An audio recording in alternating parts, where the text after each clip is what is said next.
اس آیت کو out of context بیان کیا جاتا ہے، سیاق و سباق سے ہٹا کر بیان کیا جاتا ہے۔ دنیا کے اندر جتنی بھی کتابیں ہیں، ساری کتابوں کے اندر آپ کو کچھ ایسے پوائنٹس مل جائیں گے، اگر آپ ان کو آؤٹ آف کانٹیکسٹ بیان کریں تو اس کا مطلب بہت غلط نکل جائے گا۔ تو آؤٹ آف کانٹیکسٹ بیان کرنے کی وجہ سے یہاں کے اوپر یہ ساری دقتیں آئیں اور لوگوں کو سمجھنے میں دقت ہوئی کہ اس آیت کا مطلب کیا ہے۔ اور ابھی میں اس آیت کے اوپر بات کروں گا کہ یہ آیت اس کا کانٹیکسٹ کیا ہے اور کب یہ آیت نازل ہوئی تھی اور کن کے بارے میں نازل ہوئی تھی۔ جیسے مثال کے طور کے اوپر آپ سورہ نساء کی آیت نمبر 43، کوئی نان مسلم بھائی ہمارا سورہ نساء کی آیت نمبر 43 اٹھائے اور سورہ نساء کی آیت نمبر 43 اٹھانے کے بعد کہے کہ مسلمان نماز ادا کرتے ہیں لیکن قرآن کریم کے اندر تو یہ ہے کہ نماز کے قریب مت جاؤ۔ تو جب نماز کے قریب نہ جاؤ تو مسلمانوں کو کیا وجہ ہے کہ نماز کے قریب جاتے ہیں؟ اس طریقے سے اگر کوئی سورہ ماؤن کی آیت نمبر 4 اٹھا کے دیکھے اور کہے کہ نماز مسلمان ادا کرتے ہیں لیکن اس میں تو واضح طور کے اوپر قرآن کریم کی سورہ ماؤن کی آیت نمبر 4 کے اندر لکھا ہوا ہے کہ نمازیوں کے لیے خرابی ہے، تو اب یہ بات سمجھنے میں اس لیے بھی دقت پیدا ہو سکتی ہے کیونکہ یہ آؤٹ آف کانٹیکسٹ بیان کی جا رہی ہیں، ان کو آگے کا اور پیچھے کا کاٹ کر پھر باتیں کی جا رہی ہیں کہ نماز کے بارے میں۔ جیسے سورہ نساء کی آیت نمبر 43 کے اندر ہے نماز کے قریب مت جاؤ، تو اس کے آگے لکھا ہوا ہے وَأَنْتُمْ سُكَارَىٰ حَتَّىٰ، کہ نماز کے قریب مت جاؤ اس حال میں کہ تم نشے کی حالت میں ہو، یعنی نشے کی حالت میں تم نماز کے قریب مت جاؤ۔ اس طریقے سے اگر سورہ ماؤن کی آیت نمبر 4 صرف فویل للمصلین لے کر اگر کوئی آ جائے کہ نمازیوں کے لیے خرابی ہے تو وہ بات سمجھ میں نہیں آئے گی جب تک اس کے آگے کا نہیں پڑھا جائے گا، اس کا کانٹیکسٹ نہیں دیکھا جائے گا۔ وہ اس آیت کے اندر جو بیان کیا گیا ہے وہ ان نمازیوں کے لیے خرابی بیان کی گئی جو اپنے دکھاوے کے لیے، لوگوں کو دکھانے کے لیے نماز ادا کرتے ہیں۔ تو کوئی بھی چیز ہے اگر اس کو آؤٹ آف کانٹیکسٹ بیان کیا جائے گا تو وہ بات کلیئر طور کے اوپر کبھی سمجھ میں نہیں آ سکتی ہے۔ اب ہم آتے ہیں پھر پوائنٹ نمبر 4، سورہ توبہ کی وہی آیت، سورہ توبہ کی آیت نمبر 5، اس کے اوپر آتے ہیں۔ تو ہم اس کو اگر دیکھیں کہ اس کا کانٹیکسٹ کیا ہے جو آج بیان کی جا رہی ہے، تو اس کا کانٹیکسٹ یہ ہے کہ یہ ایک خاص وقت میں نازل ہوئی تھی، اور وہ خاص وقت تھا کہ جب مسلمان اور مشرکین کے درمیان پیس ٹریٹی ہوئی تھی۔ یہ ایک معاہدہ ہوا تھا، ایک ڈیل ہوئی تھی کہ جنگ نہیں ہوگی، ہم آپس میں جنگ نہیں کریں گے، اس طرح کی ایک ڈیل ہوئی تھی۔ تو اس ڈیل کے اندر مسلمان اور مشرکین آپس میں بیٹھ کر انہوں نے ایک معاہدہ کیا تھا، لیکن اس کے کچھ سالوں کے بعد معاملہ یہ ہوا کہ یہ پیس ٹریٹی توڑ دی گئی۔ اور یہ بھی یاد رکھیں کہ یہ پیس ٹریٹی توڑی کس کی طرف سے گئی؟ تو یہ جو پیس ٹریٹی اور یہ معاہدہ، یہ ڈیل جو توڑی گئی تھی وہ مشرکین کی طرف سے توڑی گئی تھی، یہ مسلمانوں نے نہیں توڑا تھا۔ اور توڑنے کے بعد یعنی ایک تو ڈیل توڑا، اور ڈیل توڑنے کے بعد وہ وہاں کے اوپر ٹیرر پھیلانے لگے، اور جو اسلامی حکومت تھی وہاں اور مسلمانوں کے لیے وہ باضابطہ طور پر ایک ڈینجر سچویشن پیدا کرنے لگے۔ تو ایک تو یہ کہ آپ کے اور ہمارے درمیان جب ڈیل تھی تو آپ کو ڈیل نہیں توڑنی چاہیے تھی، اور جب آپ نے ڈیل توڑ دی تو آپ ڈیل توڑنے کے بعد اب ہمارا نیشن ہے اس کے خلاف آپ جو ہے کہ نفرت پیدا کر رہے ہیں اور ٹیرر پیدا کر رہے ہیں۔ تو ظاہر ہے کہ پھر ان کے لیے یہ حکم آیا کہ ایسے لوگوں کے بارے میں اب ان کو 4 مہینے کی مہلت دی گئی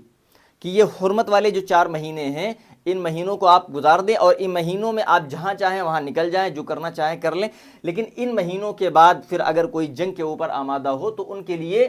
پھر یہی حکم ہے کہ ان کو جہاں پاؤ وہاں قتل کر دو۔ آپ سمجھیں کہ مثال کے طور کے اوپر انڈیا اور پاکستان کی جنگ ہو رہی ہے۔ اب انڈیا اور پاکستان کی جنگ میں جس وقت جنگ ہو رہی ہے، انڈیا نے انڈیا کے جو بھی ملٹری کے کیپٹن تھے یا جو بھی تھے، میجر تھے، انہوں نے حکم دیا اپنے آرمی کو کہ کوئی بھی پاکستانی ملے اسے قتل کر دو۔ بھائی وہ جنگ کے حالات میں ایک حکم دیا گیا، ظاہر ہے کہ جنگ ہو رہی ہے تو ان کے ساتھ کوئی ایسے معاملات تو کرنے نہیں ہے کہ جب وہ آپ کے یہاں اٹیک کرنے کے لیے آئے تو آپ ان کا ویلکم کریں۔ تو ان کو اگر حکم دیا جائے کہ اب کوئی اگر پاکستانی آپ کو دکھے تو آپ انہیں قتل کر دیں، آپ انہیں مار دیں، پھر اس کے 200 سال کے بعد 300 سال کے بعد وہی ایگزیکٹ لائن اٹھا کر کوئی پاکستانی یہ کلیم کرے کہ انڈیا جو ہے وہ لوگوں کو ابھارتا ہے اور پاکستان کے خلاف نفرت پیدا کرتا ہے، اور وہ کہتا ہے کہ جہاں بھی پاکستانیوں کو پاؤ وہاں قتل کر دو، تو یہ بات بالکل بے بنیاد ہو جائے گی، کیونکہ وہ آؤٹ آف کانٹیکسٹ بیان کی جا رہی ہے۔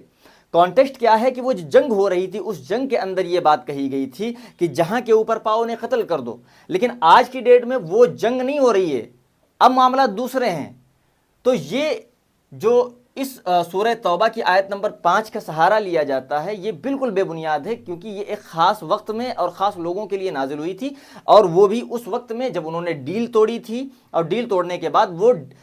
جو حکومت تھی اس کے خلاف مسلمانوں کے لیے وہ ڈینجر ہو گئے تھے، خطرناک ہو چکے تھے اور ٹیرر پھیلا رہے تھے، ان کے لیے یہ حکم آیا تھا۔ تو اس کو آج کی ڈیٹ میں پیش کرنا یہ بالکل ناانصافی ہے۔ لیکن اگر ہم اس کو سمجھنے کی بھی کوشش کریں تو اس طریقے سے بھی سمجھا جا سکتا ہے کہ پوائنٹ نمبر 5 یہ ہے کہ اگر سورہ توبہ کی آیت نمبر 6 کا ہی مطالعہ کیا جائے اور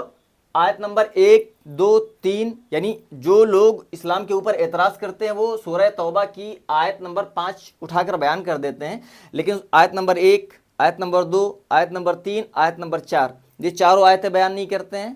تو جب چاروں آیتیں آپ بیان نہیں کرتے ہیں، اس کے آگے 5 کے بعد 6 نہیں بیان کرتے ہیں، جو بیان بھی کرتے ہیں وہ 7ویں بیان کرتے ہیں سیدھا۔ اگر سورہ توبہ کی آیت نمبر 6 ہی اٹھا کر دیکھ لیا جائے تو سمجھ میں آ جائے گا کہ اسلام کے اندر اسلام ہمیشہ امن کی بات کرتا ہے، یہ جنگ کی بات نہیں کرتا ہے، لیکن یہ جو جنگ کرتا ہے وہ جنگ ہمیشہ ڈیفینسو ہوتی ہے۔ کبھی بھی ایسا خود مسلمان کسی کے اوپر جنگ نہیں تھوپتے ہیں، جب ان کے اوپر ظلم کیا جاتا ہے، ان کے اوپر جنگ تھوپی جاتی ہے، اس کے بعد ان کے لیے لازم ہو جاتا ہے کہ بھائی آپ دفاع کریں،